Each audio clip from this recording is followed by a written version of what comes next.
Hello Summoners and welcome back to another ProGuides video. My name is Christoph and in this video, we're going to be going over the 3 best champions for you to main in Season 10. Our analysts have put a lot of thought into this one and have compiled the champions they believe will be the best suited for carrying games this coming ranked season. At the end of the day though, you can main anyone you want, and these are only suggestions for you guys. I mean, I still get some good wins on Corki every now and then. And for our question of the day, why do you play League of Legends over any other MOBA? I personally think it's the easiest to follow, the artwork is really clear, and I also think it's a little bit easier to learn than the other ones. Harder doesn't always mean better, and I appreciate a game that can lighten the load on the learning curve just a little bit for newer players. And as always, before we get into the video, if you guys are constantly getting destroyed in your lane, the one thing that you need to get is ProGuides.com. We are the #1 proven way to quickly help you level up your League of Legends skills. All you have to do is click that link below, and you'll get the best tier lists, best champion guides, and you can jump into a game with a challenger coach right now to help you become the best League of Legends player you can be. Players like Bunny Fufu, Loco Doco, and Double F support ProGuides. So what are you waiting for? Click the link below and start improving right now. As always, let's start off with the top lane.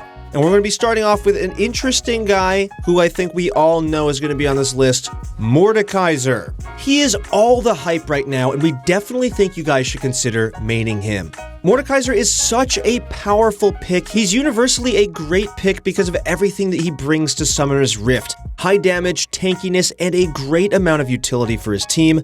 Don't avoid him just because you hate playing against him. My god, his ultimate drives me mad. But this guy is insanely powerful and you're really missing out on a lot of free elo by not playing him. We talk about this guy all the time, so there's not much left to say. To summarize it though, Mordekaiser really pushes you to dominate your advantages from lane to carry your team. In both the side lane as well as team fights, Mordekaiser is an absolute monster. His damage output, as we all know, is really high, and that signature ultimate of his is just so powerful.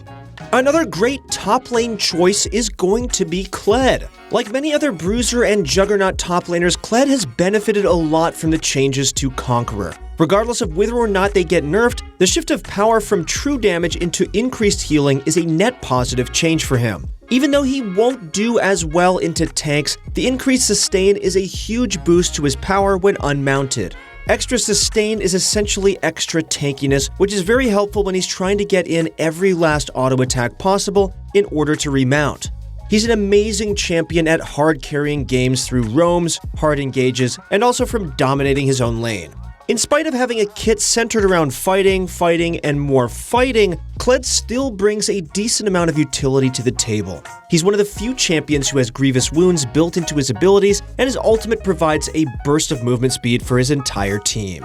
Up next in the top lane is going to be Singed. Singed is notorious for how much pressure he can exert. Honestly, I feel like he's inting half the time and yet he's still hard carrying. Singed's ability to proxy farm as well as the fact that he's difficult to pin down allows him to consistently buy time and push in waves. You can always expect him to clear waves quickly and create opportunities to roam with them. As the game progresses, he still remains a very potent threat as he can be a devastating flanker, continuously perma-pushing his side lane, or even utilizing both of these strengths at once. Alright, now finishing off the top lane, let's hop into the jungle. Just make sure to take a look at these top lane builds one more time before we head over. Okay, so our first jungle pick is going to be Olaf. This guy is such an oppressive early game champion. If you main him and get good at him, you should be able to control the jungle in almost every game, at least early on. Look to invade, force fights, and absolutely dominate the game by snowballing. While maining him, your goal is to learn everything about matchups and test your limits. Olaf needs to play aggressively, so at some point you're going to have to start learning to late invade, or even solo invade as you progress through your jungle clear. The amount of damage, attack speed, and lifesteal Olaf has makes him one of the deadliest opponents to get caught by while farming your jungle camps. Next up is going to be Nocturne. With the addition of Sanguine Blade, and the fact that it seems like it's here to stay, he's definitely looking quite promising. This item plays to his strengths, it gives him everything he wants, and as a result, means he's going to be a powerful pick for quite a while. Another added bonus is that he flexes into solo lanes as well, especially with the addition of said item. As an assassin packed with a ton of burst damage as well as high damage output with his damage steroids, this guy is jacked, as in he's really hard to duel. Nocturne plays off of his enemies' positioning mistakes, and the extremely long range on his ultimate means he can continuously pick off stray opponents with ease. Just press R, jump in, press the rest of your buttons, and you are golden. The biggest reason we suggest maining him though is because of his flex potential we mentioned earlier. You'll get plenty of chances to play him, even if you're off-roll. Maybe you're a solo laner who wants to main Nocturne. You can play him in the jungle as well when you're auto-filled instead. Lastly, for the jungle, we have Echo. This guy, well, he's fun, he can make insane plays, and he's overall a super OP pick at the moment. The thing about Echo is that you can keep growing with this champion as the skill ceiling with him is actually extremely high. There's a ton of creative ways to use your ultimate and utilize the Fog of War. It also means that you can pull off some nasty plays, so keep practicing and testing your limits when playing him. Echo is a powerful champion because he's an assassin, but he can also get out of sticky situations with his Get Out of Jail Free card ultimate. A bit stronger than Monopoly's, his ultimate is honestly one of the best in the game considering the fact that he is an assassin. What I like about Echo is that he has a ton of mobility, he has a stun, he has great wave clear, and with his ultimate he has a ton of safety.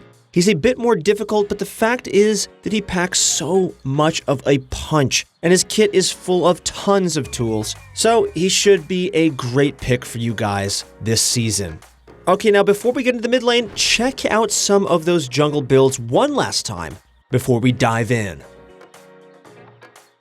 Okay, so following some of the changes made to Diana, she has become a pretty fun champion. Okay, well, some of you guys might have thought this before the mini rework, but the rest of us can get into the mix much easier now. Nobody likes being gatekept. She didn't get to do too much before level 6, but now that she has access to her dash earlier on in the game, Diana is a much more potent pick who's definitely competitively viable now. Diana's combination of tankiness, insane burst damage, and backline access define her as an assassin. The change to her ultimate also means that there's a lot more room for skill expression as well. It's kind of like an Orianna ultimate, except you have to throw yourself in every time. But it definitely beats having to flash when playing Orianna if you wanted to execute the same thing. Whether you're looking to dive carries, pull off wombo combos, or both, Diana is a great champion to look into. She also has a lot of build diversity, so you can be flexible and learn to adapt to different circumstances. Alright, on to the next one. Do not hate me for this, guys, but I really think you should consider maining Katarina. Yes, she already has a giant army of a player base, but the changes to Conqueror are just so good on her.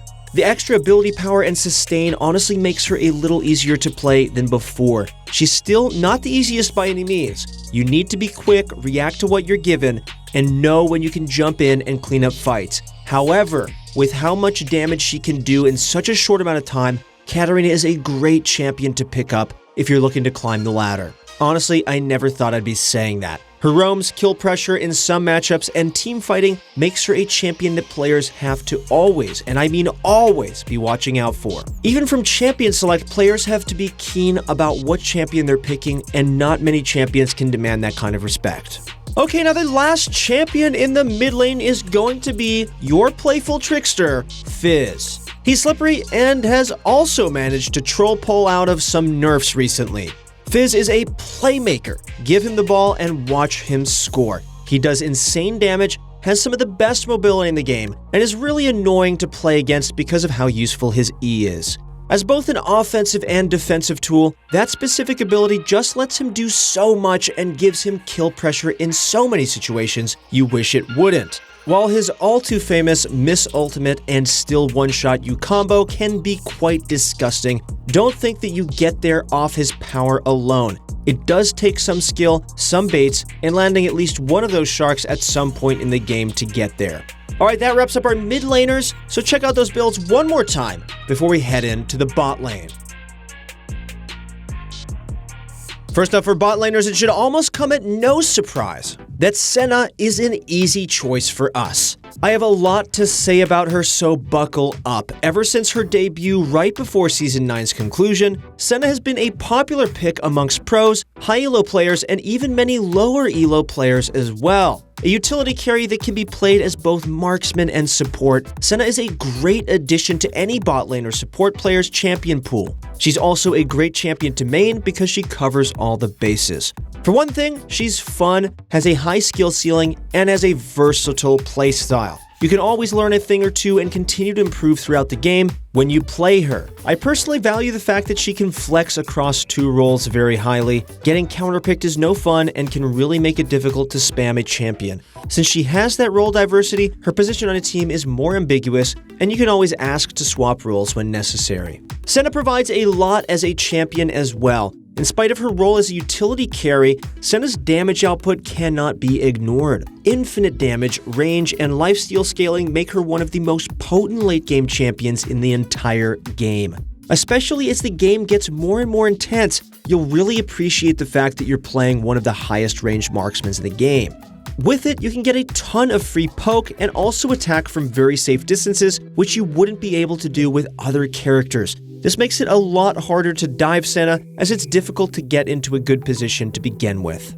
Speaking of long-range champions, our next one is none other than Caitlyn. Please just play her. That's all I'm going to say. Well, I'll say some other stuff too. This isn't even specific to Season 10, but Caitlyn is a wonderful champion to main. She can play any matchup. She has an insanely high skill ceiling, and specifically to this season, she's also extremely powerful. Those dragons are not a bait. You want them this season for sure. Pick Caitlyn, dominate your lane, slay some dragons, and save the princess. There's a lot of insane mechanics you'll want to pick up on her. The way she interacts with her traps and headshots allows her to get in multiple auto attack resets when executed properly. But this is definitely one of the hardest things in a game to pull off. Start learning her now and do your best to master her, as it'll definitely pay off in the long run.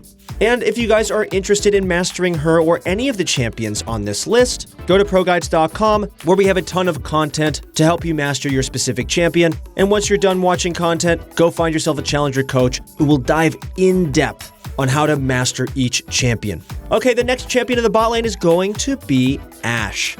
Another great champion to main, but for entirely different reasons than Caitlyn. She's one of the easier marksmen to learn for sure, but her simple kit does not mean that she's someone to ignore either. Like Senna, she's a utility carry that still packs an insane punch. Rather than providing team buffing utility, however, she plays a more proactive role in how much she actually helps her team out. Her arrows slow, her giant one hard engages, and her hawkshot allows her to safely scout out information. You'd be surprised at how strong she is in lane as well. Her long-range poke and all-ins with her Q and lethal tempo allow her to dominate several matchups. In other words, that's more dragon pressure and more wins for you guys. Alright, check out those bot lane builds one more time as we hit the supports next.